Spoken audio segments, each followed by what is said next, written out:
Habang busy pa ang Gilas Pilipinas na kumpletuhin ang ating lineup para sa Asian Games, kagabi naganap ang FIBA Asia Qualifying Draw na kung saan malalaman natin yung mga kasamang teams at yung ating mga makakalaban. Paano nga ba ang sistema nitong FIBA Asia Qualifiers at sino-sino ba ang ating mga makakalaban? Yan ang malalaman nyo dito sa video ito. FIBA Asia Qualifiers Draw. Katulad nga ng nabanggit ko kanina, kagabi naganap ang draw para sa FIBA Asia Qualifiers. Pero sino-sino ba ang mga kasali dito? Ang mga kasali dito ay yung top 16 teams na nag-qualify nung last FIBA Asia Cup nung 2022. Kasama rin dito yung 8 teams na nag-qualify sa FIBA Pre-Qualifiers. Ang FIBA Asia Qualifiers ay merong 6 groups na merong 4 teams sa isang group. At ang sistema ng labanan dito ay single round robin.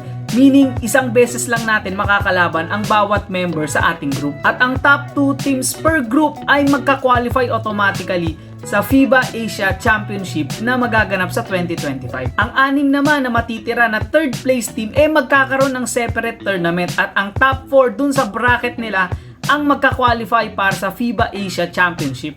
Kaya all in all, merong 16 teams out of 24 na papasok sa FIBA Asia Championship. This time nga hindi na tayo host ng FIBA World Cup kaya wala nang automatic spot sa atin. Kaya kailangan mas pag-igihan pa ng ating Gilas team. And speaking of pag-iigihan, sino ba ang makakalaban natin dito sa FIBA Qualifiers? Group B. Base nga sa title ng segment natin dito, ang Gilas ay nasa Group B. At ito yung mga bansa na kasama natin dito sa group na to. New Zealand, Chinese Taipei at Hong Kong. Kung titignan natin yung ating group, isa tayo sa mga favorites para umabante sa FIBA Asia Championship sa 2025. Pero wag natin maliitin ang ating mga makakalaban. Simulan natin sa New Zealand na alam naman natin na quality yung kanilang basketball. Recently nga hindi tayo nagkakaroon ng success laban sa kanila. Kung tama ako ng pagkaka-research, 4-0 tayo sa kanila. Kaya sa group natin, sila talaga ang team to beat. Syempre, hindi rin magpapahuli itong Chinese Taipei na kung napapanood nyo or nasusubaybayan nyo yung mga FIBA Asia Championship, Jones Cup or kung anumang tournament, isa sila sa mga mortal enemies talaga ng Philippines. Lason minsan sila kung lason. Kung hindi ako nagkakamali, mga 2018 pa natin silang huling nakalaban sa ganito kalaking tournament. Pero recently nga ay tinalo nila ang rain or shine sa William Jones Cup sa score na 98-79. Kaya kahit madalas natin silang natatalo, hindi dapat natin minamaliit itong team na to dahil syempre iba yung panahon nun at iba rin yung ngayon. At of course, ang huli nating makakalaban ay yung Hong Kong.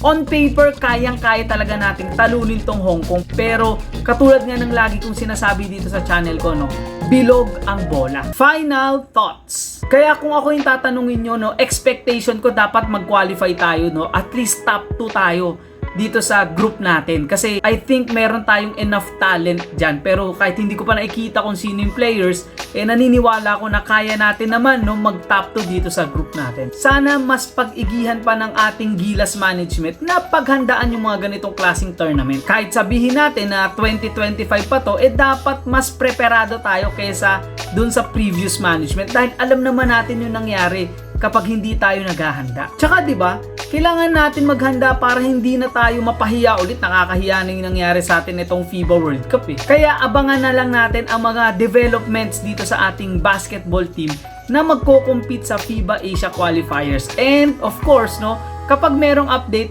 bibigay ko yan sa inyo dito sa aking mga contents. Kayo ba, anong expectations nyo sa Philippines sa darating na FIBA Asia Qualifiers? Tingin nyo ba kaya nating mag-top 2 sa ating bracket? Let me know your thoughts sa comment section down below at maraming salamat sa laging pagsuporta at pag-abang ng videos ko. Hanggang sa susunod kong content. Peace!